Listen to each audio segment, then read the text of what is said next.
Alright guys, welcome back again to more Misericorde, where we have Hedwig over here traversing late at night, just walking around probably because she was still shook up from the whole scare, what I like to call the night hazing, if you will.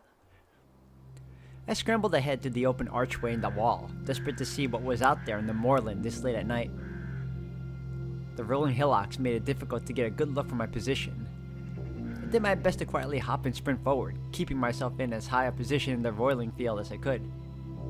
The light ahead of me kept dipping out of sight. Finally, I got close enough to get a good look at their shape. They were taking the same route the Superior and I had traveled the other day. I froze.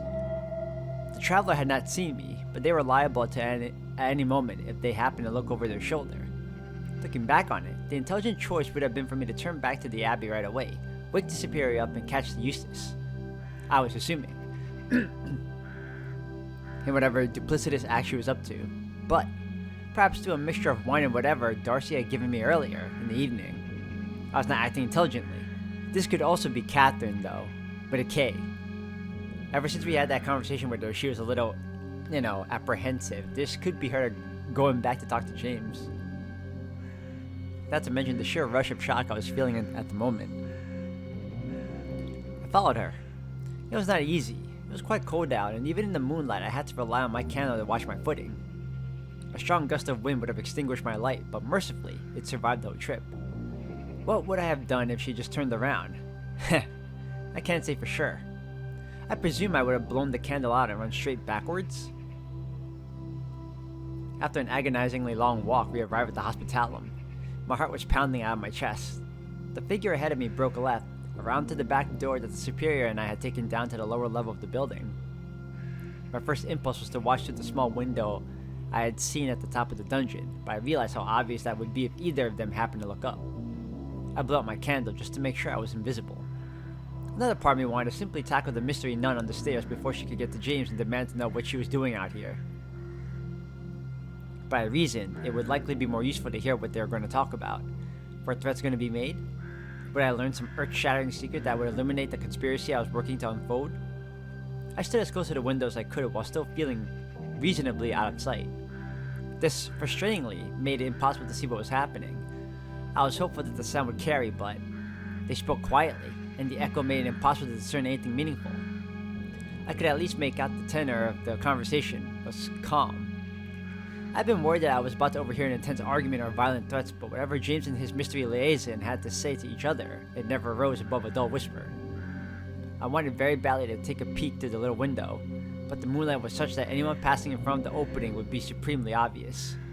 The conversation grew quieter, and I became worried that they had grown suspicious. Eventually, I made out a sigh of resignation. I suddenly realized that if the conversation came to a close while I was still here, I'd have to follow the person I was spying on back to the Abbey, as I was now without candlelight. I did not want to further risk being caught following this person. I crept away from the wall I had been pressed up against, and then began to sprint back towards the Abbey. I hoped anyway. It was very dark outside. There was enough moonlight to see the general shape of the ground in front of me, but little else. I ran as I had never ran in my entire life. I was out of breath quickly, and soon after I could feel a sharp pinching pain in my side. I stopped every now and then to collect myself, making sure not to change direction on accident. I didn't even know if I had started running in the right direction. I just knew that the further adjustment would surely result in disaster. I'd never run like this before, and it was making me aware of muscles and bones I'd never realized existed. My inner thighs felt stretched and ready to snap. My chest grew tight. Whenever I pushed myself particularly hard, that pinching pain returned harder with a pulsing rhythm. I could feel under my skin as if lute strings inside me were being plucked. Bodies are truly disgusting things, aren't they? Miraculously, it seemed I aimed true. I could see the Abbey walls ahead of me. I veered a little somewhere along the route, but not as significantly as I feared. I slowed my sprint to a canter, and eventually to a limping walk. I made it through the archway I had walked through earlier, and then my knees gave out. I fell to the ground completely exhausted. I rolled into the grass next to me and attempted to get to my feet, but I was spent. I retched a few times. Groaning, I made it up to all fours. Black bile spilled out of my mouth into the grass with another heave. Why is it always black bile that comes out of you, though? That's not normal. I realized that it was mostly wine I was expelling, sore and sickly. I was truly pathetic to behold. I could feel my body giving up. I struggled to remain awake. I couldn't just pass out here, but... That's what you're going to do, aren't you? Ah, no. Hedwig, what are you doing out here? I scrambled to my feet. Catherine was standing in the archway looking concerned. Oh, I couldn't sleep, so I went for a walk around the abbey. Must have pushed myself too hard. Goodness. Do you need any help? She was smiling, but she looked rather peculiar. She held her hands behind her back, a rigid pose I'd never seen her stand in before. No thank you though. I see. Well, have a good night. Catherine? What were you doing? The same thing you were, of course. I could never sleep after a night of Misericorde drama. What did you and James talk about? I felt a surge of bravery. We were alone, and it was in the middle of the night. She could not weasel out of this one. I don't know what you're talking about. Catherine, please. She sighed deeply. Listen, you must promise not to tell anyone about this. How do you know about James anyway? I asked the superior to introduce us. Since I was replacing Catherine II as her chronicler, I wanted to know what I was stepping into. He told me he didn't kill her, and then he told me you could vouch for him. Ah. Pretty good lie so far. We stood in silence for a moment. And you believe him? I do. And? What do you stand to gain from helping him exactly? It just seems like the right thing to do. I wouldn't want to occupy a position I had lingering questions about. Catherine nodded, looking less confident than I'd ever seen her. Very well. I can certainly tell he did not kill her. Really? How? He mentioned something about his tunic. What did he tell you? That was more or less the whole of it. I was trying to ask you for details on the Misericorde. Well, I know he was not wearing a tunic when Catherine II was found. How? Because he was with me. And he didn't slip away? No. I'm quite sure of that. Where were you? In my dormitory room. Really? Why? Hedwig, this is humiliating enough. Please don't make me say it. What? I'm confused. Oh my goodness. This would be precious if I didn't feel so, well, mortified. All I could offer her in response was a blank expression. Hedwig, James and I we had a relationship. A physical relationship. I know he did not kill Catherine because we had been fucking. Is that conclusive enough for you? Is that what you wanted to hear? Hedwig? Hedwig, are you? My energy had finally dried up completely. My knees gave way. I saw a smear of stars and then black. Well, of course I was gonna knock her out, right? Hedwig! Hedwig! Huh? There she is. Thank goodness. Thank you for your assistance, Moira. What happened? I was on a walk to the privy and found you passed out on the path. Huh? Wait. No. Oh dear. She's still delirious. I'm beginning to worry the thin mountain air isn't very good for her. Do we have any dried fruit around here? Yes. One moment. I was lying on the floor in the superior's office. Moira and Catherine were standing above me, both looking concerned. Moira most especially. Catherine's concerns, it seemed, went beyond my well-being. Do you remember what happened before you fainted, Hedwig? Catherine and I were talking and... No, that was after I found you. Moira, I'm quite worried about this. The spirit returned with a small wooden bowl. Moira plucked a small dry berry from it and crouched down to feed it to me. Something sweet might help at least. So, you were on a walk, Hedwig. You look exhausted. Yes. I was unable to sleep. Sleep deprived, of course. That explains the confusion. Yes, it would. Thank God you went to the privy when you did, Catherine. I don't particularly love that phrasing, but yes. The berry Moira had given me was definitely sweet and delicious, although I wasn't really sure how that helped. Nonetheless, I was lucid enough to understand that Catherine was signaling to me that the information that she had shared with me was not something she wanted to discuss in front of Moira and the superior. Begrudgingly, I played along. Yes, I remember now. I was restless after what happened in the Misericorde and went for a walk to clear my head.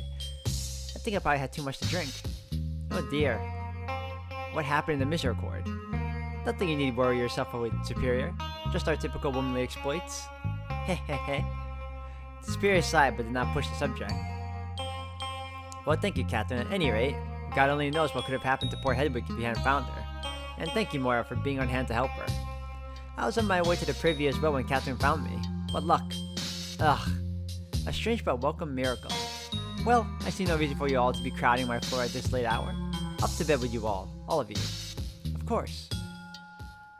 I was pulled to my feet from my would-be saviors and guided towards the door. Oh, and Hedwig, if you don't mind, I'd appreciate you checking in tomorrow after service, just so I can confirm that you're well. Yes, Superior. Once through the door, I was able to move with my own strength. I was sore all over, but I could walk at very least. The three of us walked in silence through the cloister toward the stairs to the dorms. Moira let out a lilting chuckle at one point, and I could hear Catherine exhale wearily through her nose. I had half a mind to slap Catherine the way I had at Eustace. I was not sure I could ever look at her the same way again. I felt ashamed to be protecting her dirty little secret for her, and even more ashamed that I had seemingly instinctually agreed to do so. What was this place turning me into? A person. I realized I was still carrying the pricket, looped around one of my fingers. I was stretched so thin I had not thought about it the whole walk back. I placed it back in the mantle when we arrived at the dormitory. Well, good night. Good night, Moira. Yes, good night, you two. And thank you. We were all speaking in low whispers so as to not wake anyone else. Don't mention it, silly. I would actually appreciate if you truly didn't mention it. If Flora and Margaret hears about this, I'll never hear the end of it. Mention. The evidently miraculous convergence of Moira and I's bodily needs. Privy humor is the lowest of the low. Naturally, Flora finds it uproarious. Heh. Shh. We split up and went our separate doors. Catherine had to open and close hers with great care as it was still creaking terribly. I sighed and collapsed face first into my bed. I didn't even have the energy to undress, and I was asleep before I hit the pillow. I dreamed of soldiers chasing me with pikes. For out of the heart come evil thoughts. Scandalize.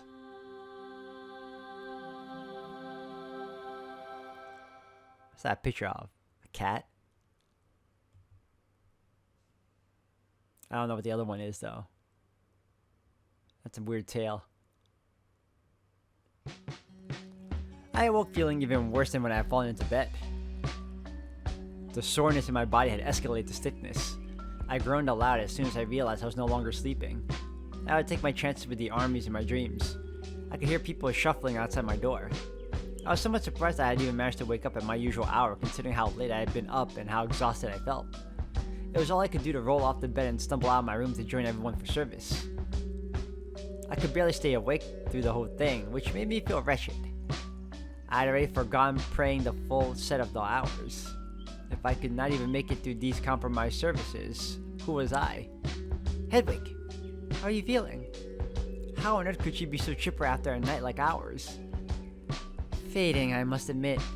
She giggled and offered a sympathetic expression. I gave her a perfunctory smile back and took off in the direction of the Superior's office for our requested meeting. I made it there before the Superior did. She was a few minutes behind me, no doubt, the last to leave the chapel. Goodness, Hedwig, you know you can always skip morning service if you feel ill. I'm quite alright. She unlocked the door and ushered me inside hastily. So, yes, your Superior. I do hope that you have some news for me even with your tumble. Yes, as a matter of fact. She nodded with faint approval and urged me to sit down. I did so gratefully. She in turn sat in her grand chair. I was able to ask Catherine about the tunic. Indeed, she can vouch for James. Well, that's fantastic news. What did she say? How'd you approach the subject? As the evening wore on, things got looser and looser. I simply asked the question at an opportune time. In my head, I was navigating through a thick fog.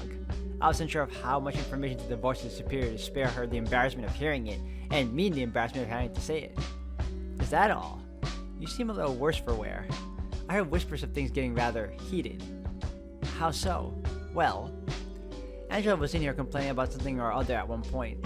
Yes, there was a bit of a kerfuffle at one point. I see. She finds making friends rather difficult, I am aware. Is that all? Nothing relevant, no. She raised an eyebrow. No, actually, that's not true.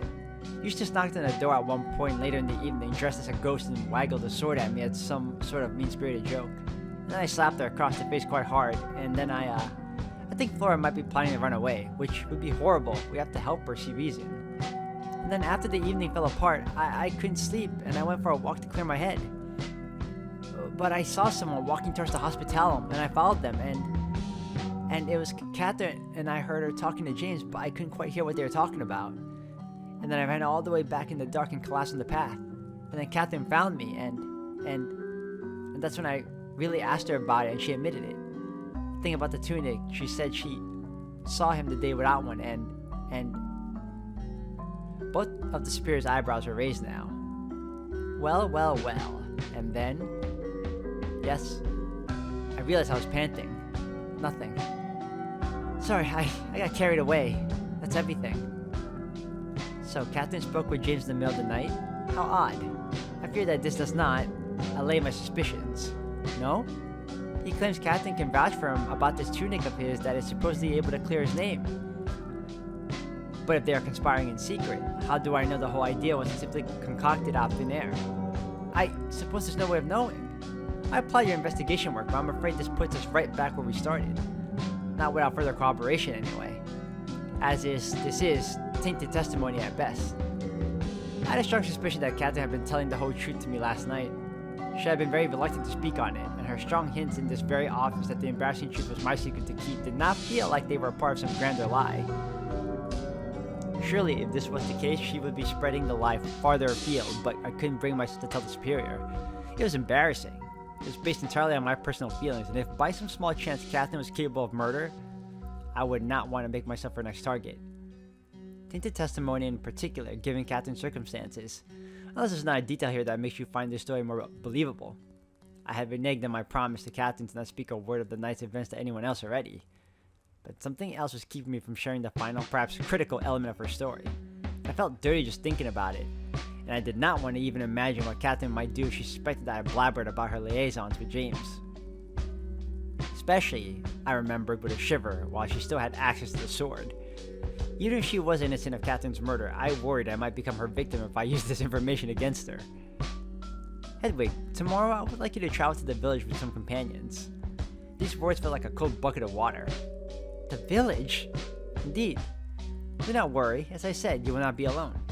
I realize it will be a new experience. Catherine will be included, I presume. Goodness, no. Moira and Eustace, that would be fine.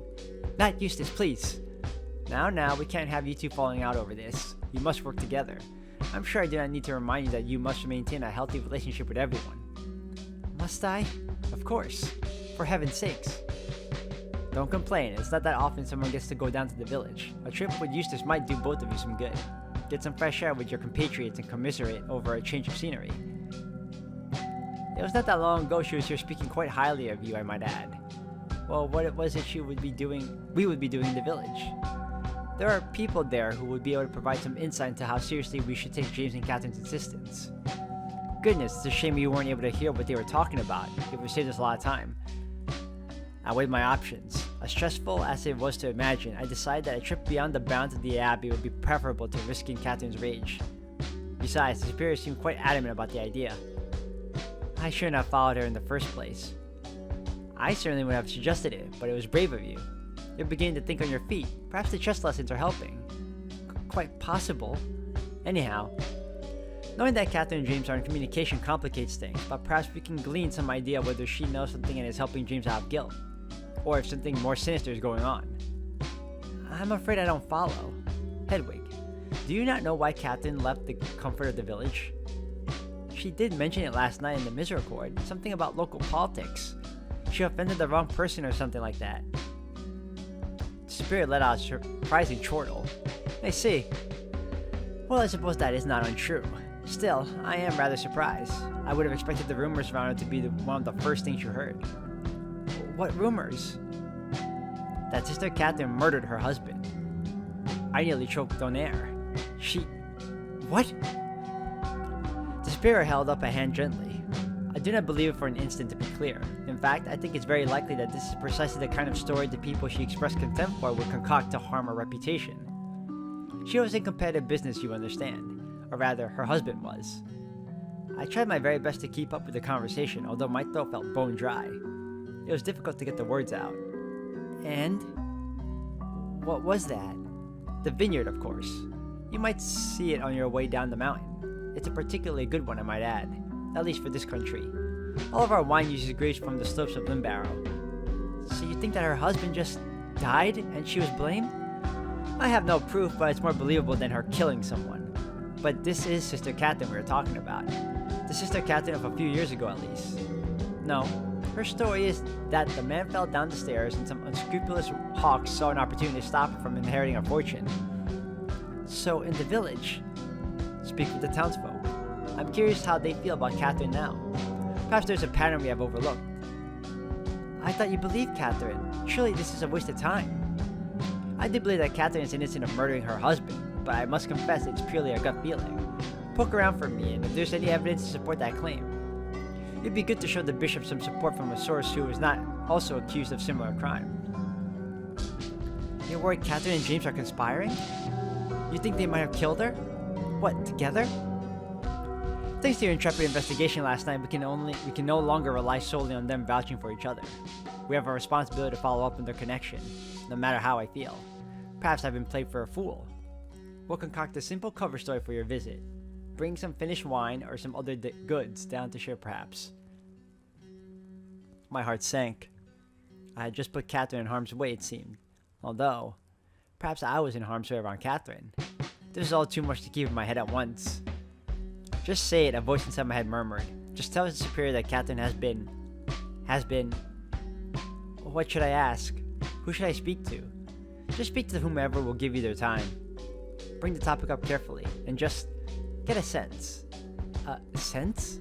A sense. Anyway, this is good. We are making progress. You are doing quite well for yourself, I must say. You're quite resourceful. Thank you. But, does Eustace have to come with us? If I really am going on this village trip. As I said, it sounds like an opportunity to mend whatever bridge between you has already broken. I see no reason to keep you apart. All I could do was sigh. I was pouting just a little, I will admit. I will meet you halfway. I shall send word to both Moira and Eustace for you, so you will be spared at least one awkward conversation. Fair enough? Thank you. She sighed and rested her chin on her hand. Sometimes I wonder how I manage. It sounds like you could pen a whole book about the drama happening beneath my station this week alone. I look forward to reading your chronicles one day. It's not so bad. So I thought until, well, she made a cutting gesture across her neck with a grim expression on her face. I used to think it was good to let things be and let the sisters sort things out amongst themselves, but, could I have prevented Catherine's murder if I had taken more active interest in the whispers that would stop after I turned the corner? Surely I don't know. I do not like meddling, and now circumstances have conspired that I must meddle greatly, through you, alas. I noticed a faint whiff of wine on her breath as she exhaled a deep breath. I'm afraid I am in no state for chess this morning. Have a productive rest of your day, Sister Hedwig. I stood up from my chair and clasped my hands together, holding them out half-heartedly. Thank you, Mother Superior. I will endeavor to do so. She nodded and beckoned to the door. I left swiftly. I could feel the pressure building in my head, beginning to match the aching in my body. I groaned aloud and rolled my head around my shoulders. It was a lovely morning, at least. A wispy cloud of fog had settled over the grass in the cloister, and sunbeams reflected out of it at pleasing angles as I walked past. Hedwig dear, good morning. It's Chastity. Martha and Chastity were seated in the wooden chairs at the edge of the grass, looking perfectly relaxed. I smiled wearily and waved at Marta, who beckoned me closer. In trouble, were we? Oh no, Spirit just wanted to report on how I was feeling. I fainted last night. Oh my, way to the privy. Oh dear, we had quite a night, didn't we? Cherry's been telling me all about it. There was a dark glint in her eye that I did not altogether appreciate. I feel ashamed. Don't be. Lord knows I've wanted to smack Eustace more than once. She can be a pompous little thing and she deserves it for scaring you girls witless. Still, I know you had it in you. Nor her for that matter. I had no idea either. I've never struck anyone before. I abhor violence. Ha! Don't we all until it suits us. Just try not to make a habit of it. She says it as if she never did. My fighting days are behind me, I'm afraid. It is much more difficult to bring people upright with only harsh words. I've tried hitting some sense into these women and it hasn't taken. I tried pleading with them about the virtues of living well and it never stuck. I'm afraid then that I must instead simply appeal to your good nature, Hedwig. I don't want you to end up like Catherine. Oh, goodness. I apologize for offending you. You didn't. She didn't, did she, Marta? No, not at all. I'm just reminded of Catherine's flirtations with that particular kind of apologia. Nobody really abhors violence. I failed to turn the other cheek, as it were. As I would have as well in your position. Oh, Marta, you're just in one of your moods. I'm starting to realize that I've been in one of my moods since Catherine was taken from us, and I'm not sure I will ever fully recover. As if that's your fault. Was it not? I gave up on her. Her gift for persuasion was too much for me. I let her get away too much. Catherine Silvertongue stayed my hand too often. Do you remember when she locked Flora in that box? Oh my, yes. What happened? One day I went down to the cellars a little early and I heard an alarming racket coming from one of the crates we use for packing wine bottles. I opened the lid and what do I find inside? Poor little Flora, gasping for air, curled up so tight I had to enlist 2 sisters to help pull her out. It was a very strange morning. Flora, of course, would say nothing. She was very loyal to Catherine. Catherine, though, confessed to everything almost immediately. She admitted that it was all a practical joke that had gone too far, and that she hadn't known that the lid was too tight to let air in. Why on earth would she think to put Flora in there in the first place? Only God knows. Flora adored Catherine, and they at least shared a wicked sense of humor. Was Flora alright? She was beside herself for a day or two, and took it out on me if you can believe it. Goodness. Catherine thought, or knew I suppose, that she could get away with anything. Why did she confess so quickly then? That's a good point. Why did she, Marta? You see, even in death she can bargain her way out of scrutiny. She didn't admit to anything because she felt ashamed.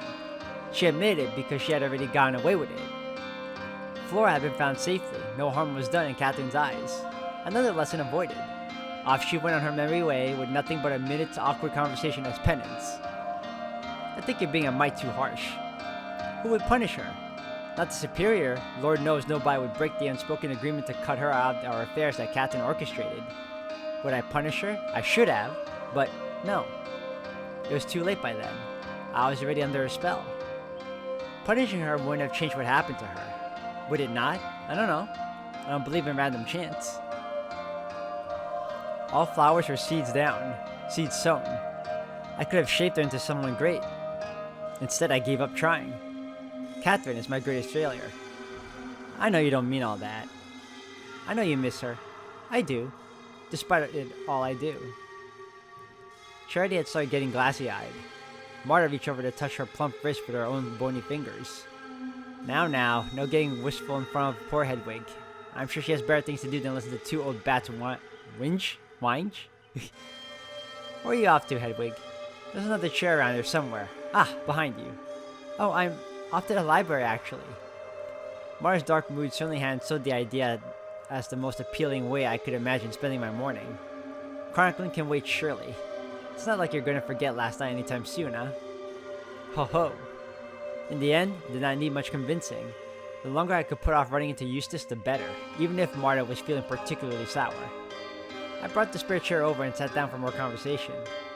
So, aside from last night's escapade in the Misericorde, how have you been doing? Very well, very well.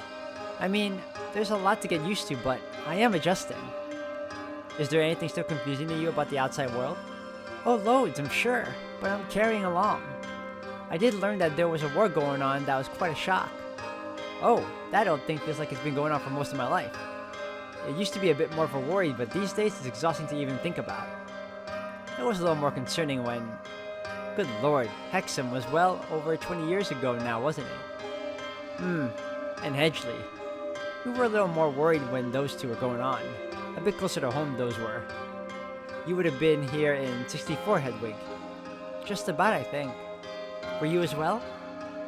I do not like talking about myself. Not far. I was at the Abbey across the valley and down the hill. Bourne Grove. I moved around a lot those days. Durham, Richmond, Ripon. What side of the war were we on? I wouldn't worry about that. You'd be hard-pressed to find any strong opinions in the war here, I reckon. They're fighting over who gets to be king. That's well above my opinion. The church is above all things.